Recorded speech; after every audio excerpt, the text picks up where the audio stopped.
Now lie down in bed and close your eyes because the story is about to begin. But first, don't forget to subscribe and like this video. If you're ready, let's begin. Today we're going to explore one of the most resilient and misunderstood species in human history. Neanderthals lived in the harshest conditions of the Ice Age, in environments where modern humans couldn't survive. And now, as you close your eyes and listen, we'll take a journey into their world. A -40-degree cold, dark, icy cave. Giant mammoths roaming outside. Fin digne préis almost impossible. Neanderthals didn't just survive in these conditions. They dominated Europe for a full 50,000 years. That's longer than modern Homo sapiens have existed to this day. Now imagine, no heating, no markets, no hospitals. Just your intelligence, your musical talent, and a few people by your side. Would you survive? Neanderthal did. And tonight we'll see how they did, step by step. But first, let's start with this question. Were Neanderthals really primitive and stupid, or is it a myth? Most people imagine Neanderthals as hunchbacked, crude, and animalistic creatures. But the reality was very different. Neanderthals emerged approximately 400,000 years ago. Modern humans, Homo sapiens, evolved in Africa around 300,000 years ago. This means Neanderthals were an older species than us. However, being older doesn't mean being more primitive. In fact, Neanderthals were more advanced than us in some ways. First of all, Neanderthals had larger brains than modern humans.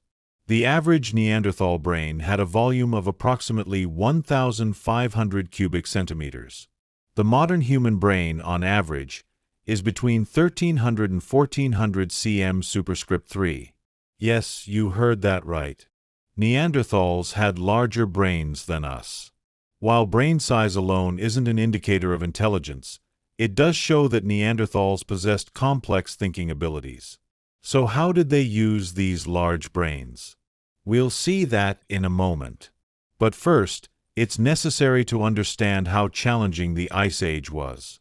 Neanderthals lived during the coldest phases of the Paleocene epoch. We call this period the Ice Age, but there were actually multiple Ice Ages.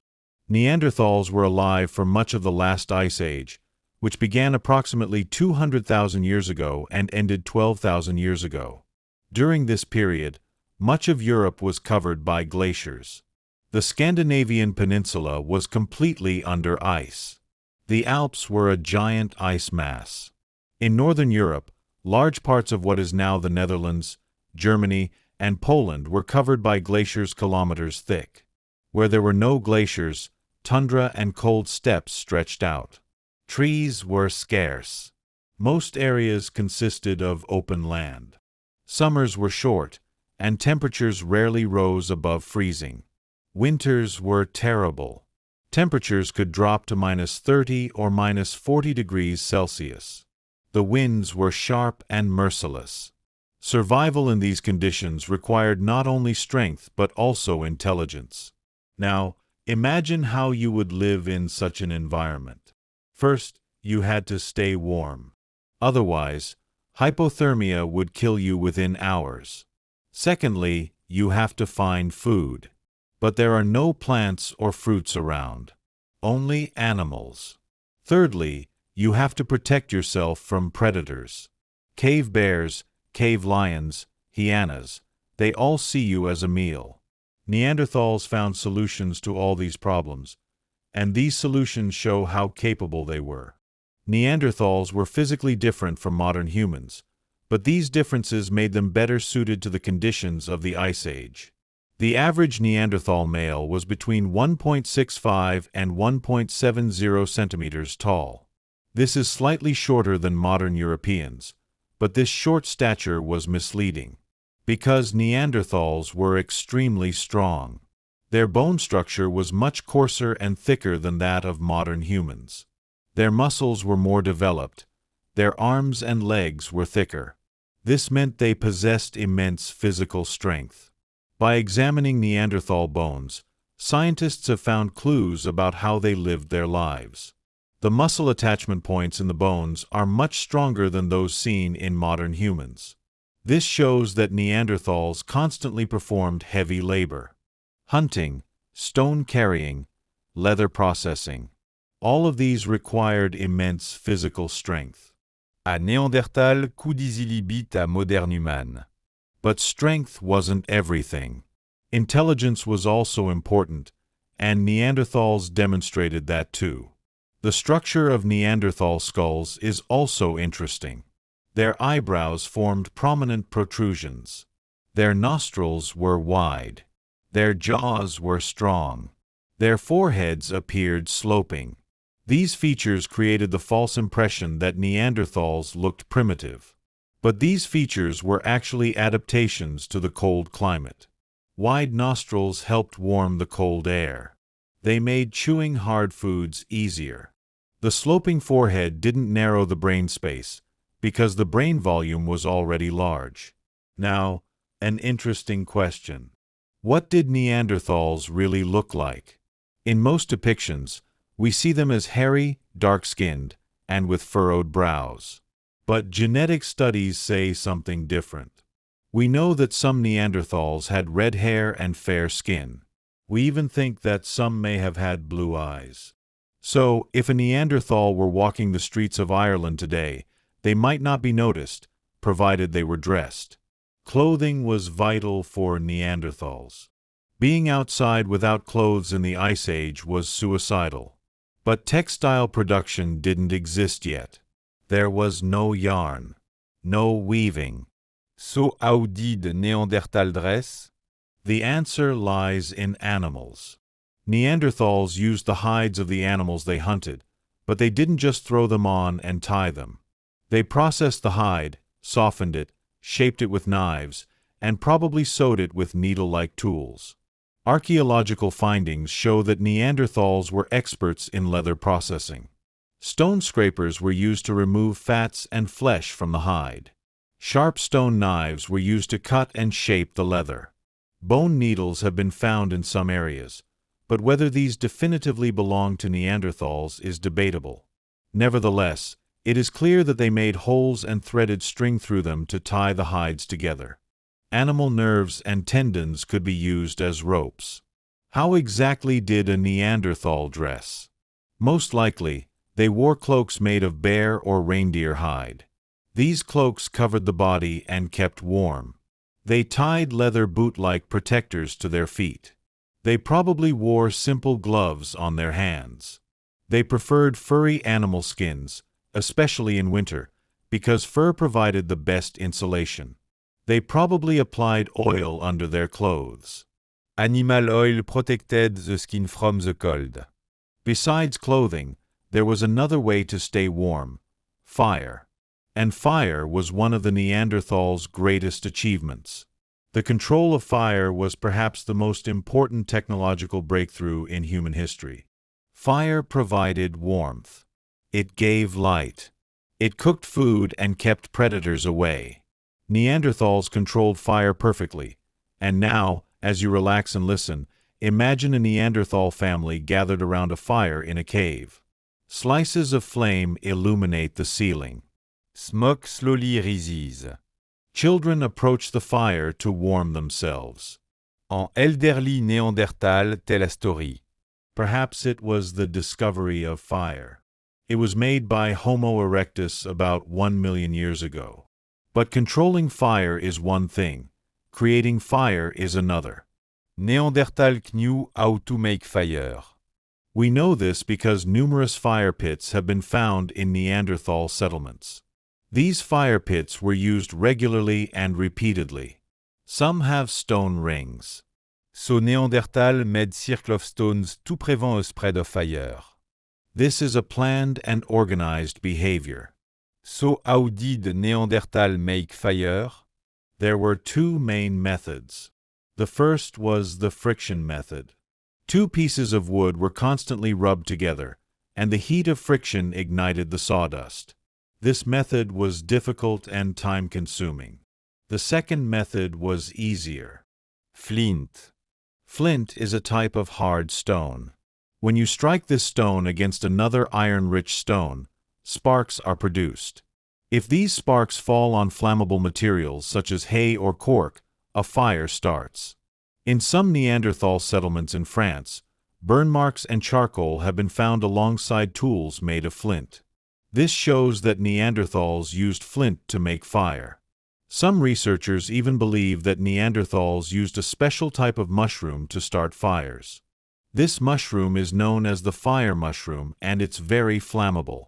Neanderthals dried this mushroom and used it to start fires. Starting a fire wasn't just a skill, it was also a body of knowledge.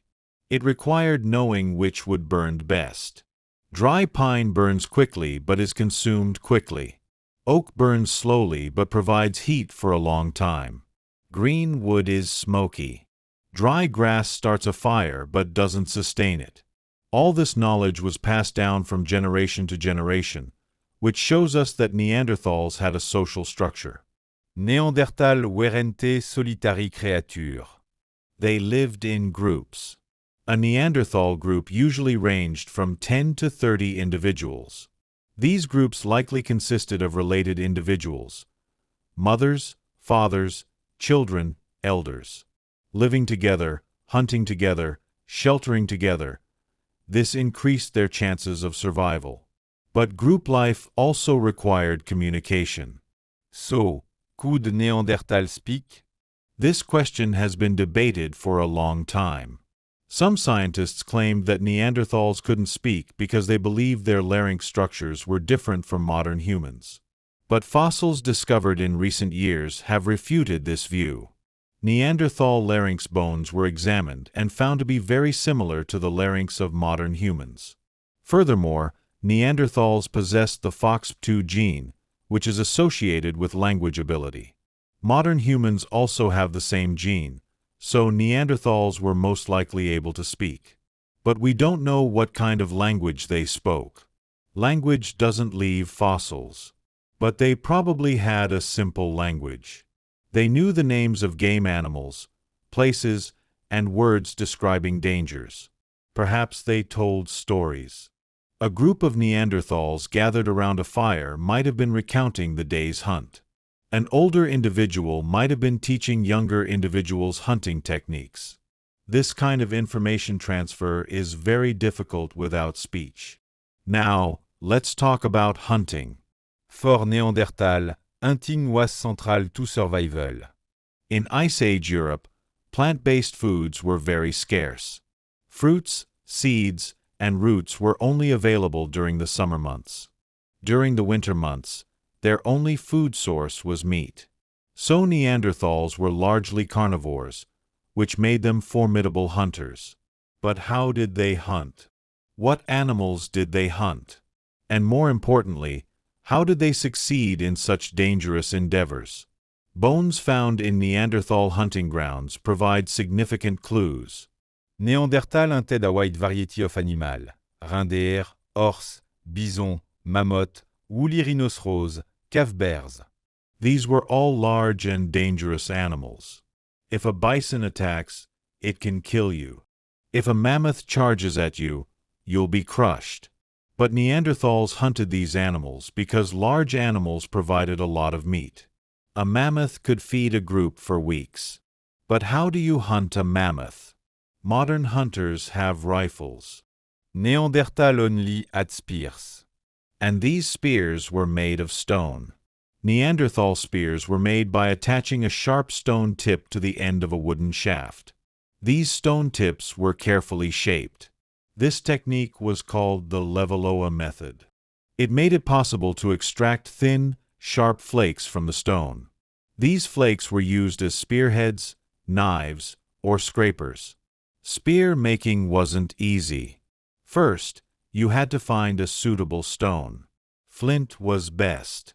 Then you had to shape the stone precisely. Every stroke had to be calculated. A wrong stroke could break the stone. Finally, you obtained a sharp flake. You would attach this flake to a wooden stick. The wood was secured with resin or animal glue. Sometimes animal sinew was tightly wrapped around it. As a result, you had a deadly weapon. But using this weapon required courage and skill. When hunting, Neanderthals probably moved in groups. A hunting plan was made. A target animal was chosen. Then they would approach that animal silently. In some cases, herds of animals were chased towards a cliff. The animals would be injured or die when they fell from the cliff. Then the Neanderthals would climb down and collect the meat. In other cases, a direct attack was preferred. A group of Neanderthals would surround the animal and attack with spears. This type of hunting was extremely dangerous. The risk of injury is very high, and indeed, numerous fractures and scars have been found on Neanderthal fossil bones. Some Neanderthal had broken rib. Some had fractured skulls. Some had severely injured arms. These wounded. This shows that Neanderthals survived these injuries. But it demonstrates how dangerous hunting was. According to one study, Neanderthal injury rates are similar to those of rodeo cowboys. They were constantly facing large and aggressive animals. Did women go hunting? This is a controversial topic. Some researchers believe that Neanderthal women also hunted, as similar injuries have been found in female skeletons. Furthermore, if the group was small and there was a need for food, everyone had to hunt. Other researchers believe that women were more gatherers, collecting plant-based foods. Perhaps both views are correct. Or perhaps it varied depending on the situation. After a successful hunt, the work wasn't finished. The animal had to be skinned, its meat cut, its bones broken.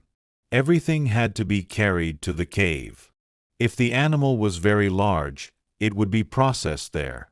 For example, when a mammoth was hunted, Neanderthals would probably hold a large feast on the spot. The meat would be cooked. Everyone would eat their fill. The leftover meat could be dried. Meat didn't spoil quickly in cold weather, so it could stay fresh for days. Bones were broken open to extract the marrow, which is a highly nutritious food. Cooking was important for Neanderthals. While eating raw meat was possible, cooked meat was easier to digest and provided more energy.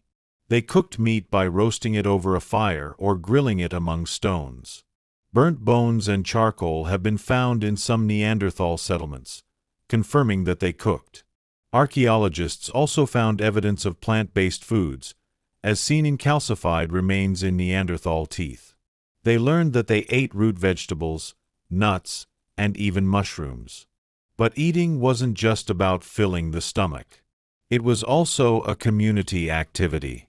Gathering around the fire, sharing, and talking strengthened these social bonds. Neanderthals weren't just a group of individuals. They were a family, a community. And this community was able to survive together in harsh conditions. Now, perhaps your eyes are closed, or you're lost in your dreams. But the story of the Neanderthals continues, and at the end of the story, we will encounter a surprising truth. Neanderthals weren't just interested in hunting and food. They also had an emotional and symbolic world. For a long time, Neanderthals were thought to be simple creatures focused only on survival. But recent discoveries have completely changed this view. Neanderthals buried their dead, created art, wore ornaments, and even played music. All of this shows that Neanderthals had a rich inner world. Let's first look at burial practices. Many Neanderthal graves have been found. These graves are regularly dug pits. One or more individuals lie inside. In some graves, stone tools, animal bones, or ornaments were placed next to the individuals. A grave signifies that these deceased individuals were valued and carefully buried. An example is found in the Shanidar cave in Iraq. Flower pollen was found around a Neanderthal skeleton in this grave, suggesting that flowers may have been placed on the corpse. So, perhaps Neanderthals showed respect for their dead, even mourning. But why do you bury your dead? It's not necessary for survival. but it's an emotional and perhaps religious act. Burying your dead means showing them respect and perhaps having a belief in the afterlife. Did Neanderthal believe something happened after death? We don't know, but burial behavior cannot be explained solely by animal instincts. It demonstrates cognitive and emotional complexity. There is further evidence of Neanderthal symbolic behavior. Some caves in Spain have yielded wall drawings thought to have been made by Neanderthals. These drawings are simple geometric shapes and handprints. They aren't as detailed as modern cave paintings, but they are still symbolic. Leaning your hand against the wall and spraying paint around it, it means, "I was here." This shows self-awareness and a sense of identity. Neanderthal also made ornaments. He collected bird feathers, animal teeth, or colored stones. They would make necklaces by hollowing these out and threading strings through them. In fact, some Neanderthal settlements have even found ornaments made from eagle claws. Obtaining eagle claws is difficult because hunting eagles is dangerous. But Neanderthals did it. These claws probably had symbolic value. Perhaps they symbolized strength and courage. The most surprising finding, however, might be a musical instrument. In a cave called Divj Babe in Slovenia, a hollowed-out bone was found. This bone, belonging to the thigh of a young cave bear, has regular holes in it. Some researchers believe it was a flute. So, perhaps Neanderthal made music. Could they play the flute? It's not certain, because the bone is damaged and debatable, but it's a possibility. Making music requires a high level of cognitive ability. Rhythm, melody, harmony. These are abstract concepts. If Neanderthals made music, it shows how advanced they were. All this evidence shows that Neanderthals were not just primitive creatures trying to survive. They had a culture. They had traditions, beliefs, and art. Perhaps they even told each other stories. Perhaps they were gazing at the sky, wondering about the stars. Perhaps they were grieving the loss of a loved one. All of this humanizes Neanderthals and teaches us that humanity is not limited to Homo sapiens. Humanity is defined by emotions, thoughts, and creativity. And Neanderthal possessed these. Where did Neanderthal live? They were spread across a vast geography in Ice Age Europe. Neanderthal traces have been found in many regions, from Spain to Siberia, from England to the Middle East. But the densest population was in Western and Central Europe. Present-day France, Spain, Germany, Italy. These regions were rich in caves and rock shelters, and Neanderthals made excellent use of these natural refuges. Caves were ideal places to protect themselves from the cold of the Ice Age.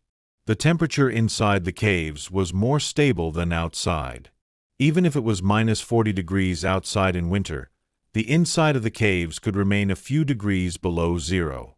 If a fire was lit inside the cave, the temperature would increase even more. Caves also provided protection from rain, wind, and snow. They were also a defensive point against predators. If the cave entrance was narrow, it would be difficult for bears or lions to enter. But living in a cave wasn't always easy. Many caves might already be occupied by other animals. Cave bears hibernated in caves. Cave hickories used caves as dens. Cave lions did the same. If a Neanderthal group wanted to settle in a cave, they first had to drive out the existing inhabitants. This was a dangerous task, but the Neanderthals did it. They used fire and spears to drive the animals away.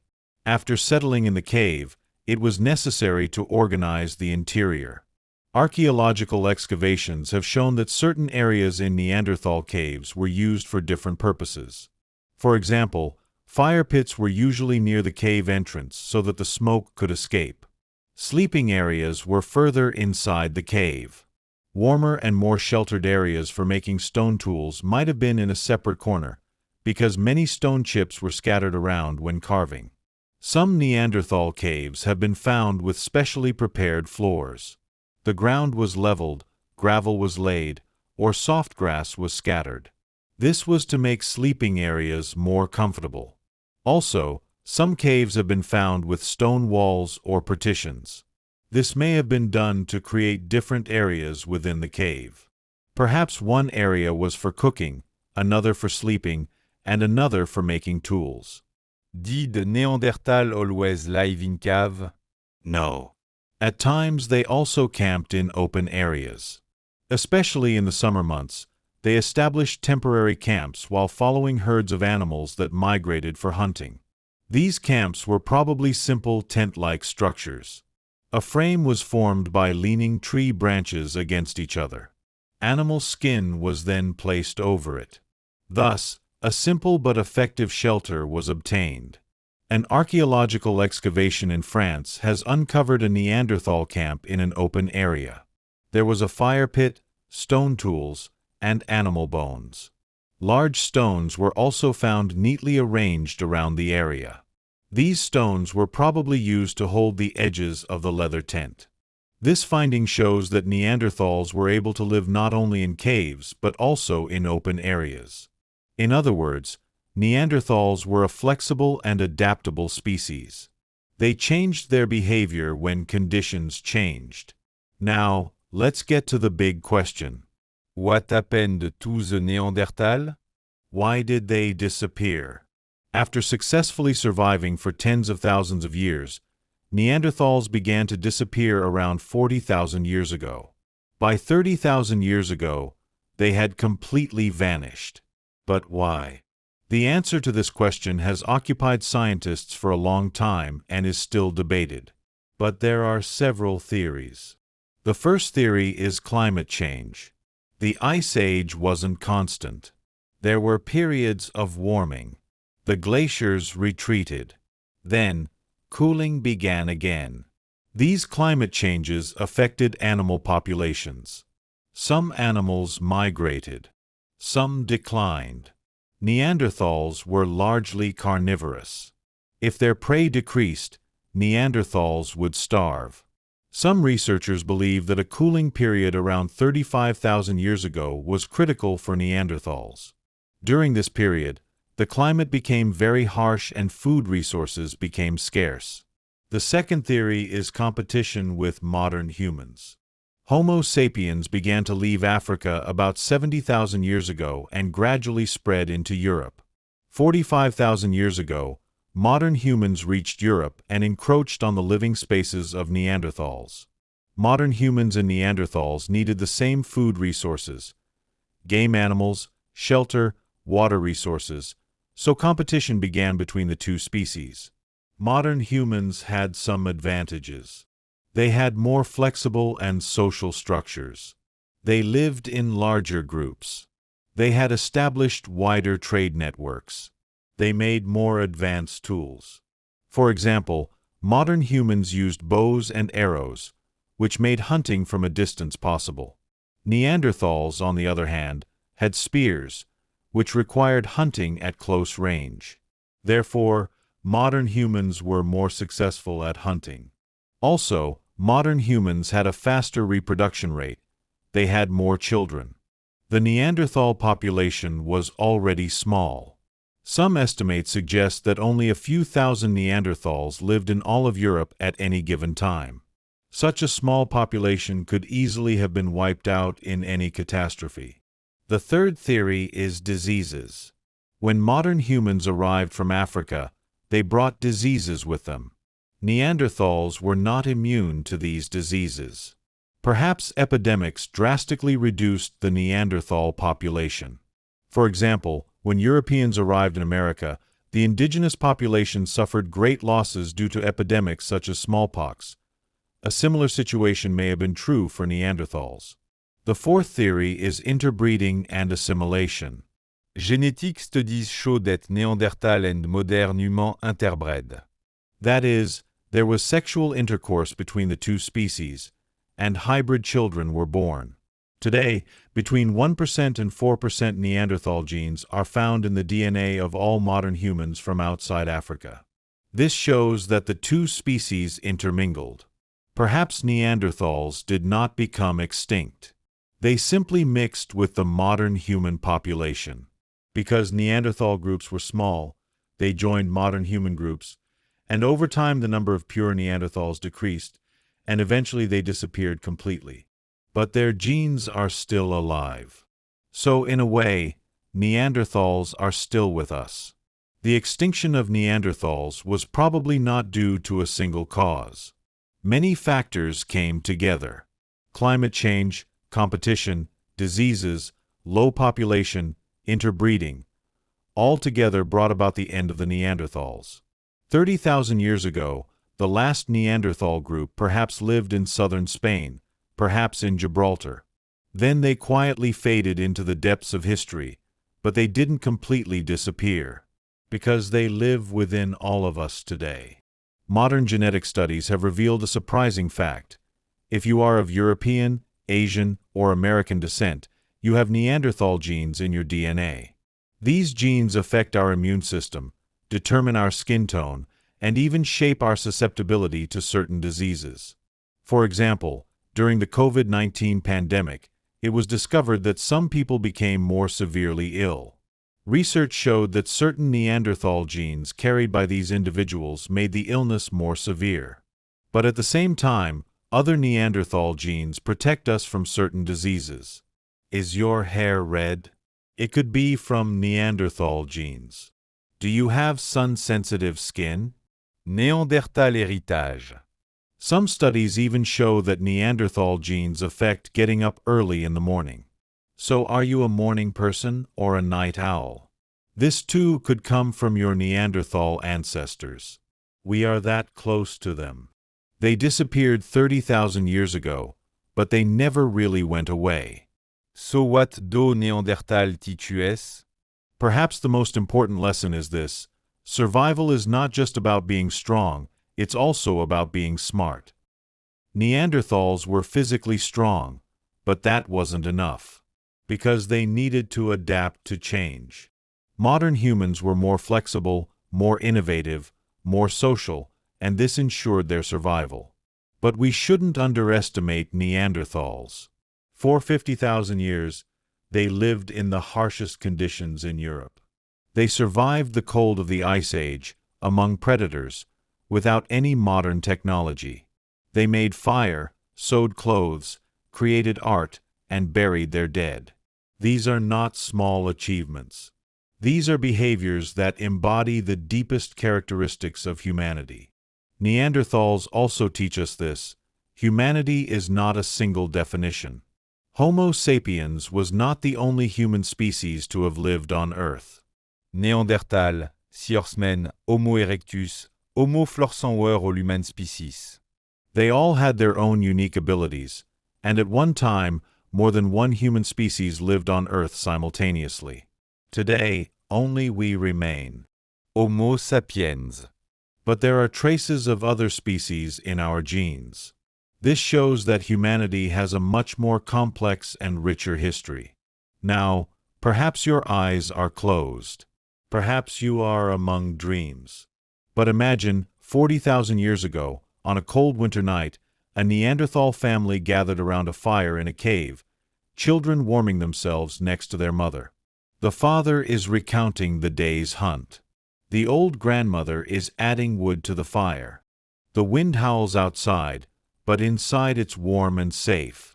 This family doesn't know that thousands of years from now, another human species will remember them, tell their story. Néandertal were a light shining in the darkness of the Ice Age. They showed what humanity could do in a world full of hardship. Courage, intelligence, resilience, and most importantly, the power of togetherness. All of these sustained them for tens of thousands of years, and now their legacy lives on in us. In every breath we take, every thought we have, every creative moment. Tonight we made this long journey together. From the cold of the Ice Age to the warmth of caves, from hunting grounds to burial sites, we saw the world of Neanderthals.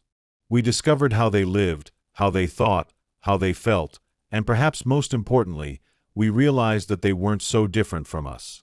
If you've listened this far, thank you. Perhaps you're already lost in thought. That's fine too. Perhaps you're still awake. That's fine too. Either way, you've left behind the fatigue of the day and taken your mind to the distant past, to the world of Neanderthal people. I hope this journey has given you both knowledge and peace. Neanderthals are gone, but they are not forgotten. With every fossil discovery, every genetic study, we learn new things about them, and perhaps in the future we will uncover new secrets we cannot even imagine now. But tonight's story ends here. It may be raining or snowing outside, but you are warm and safe, just like that Neanderthal family in their cave. And now close your eyes. Breathe deeply. The winds of the Ice Age are now far away. Only silence and peace remain. In our next video, we will explore another historical mystery. Another time, another place, another story. But for now, that's enough.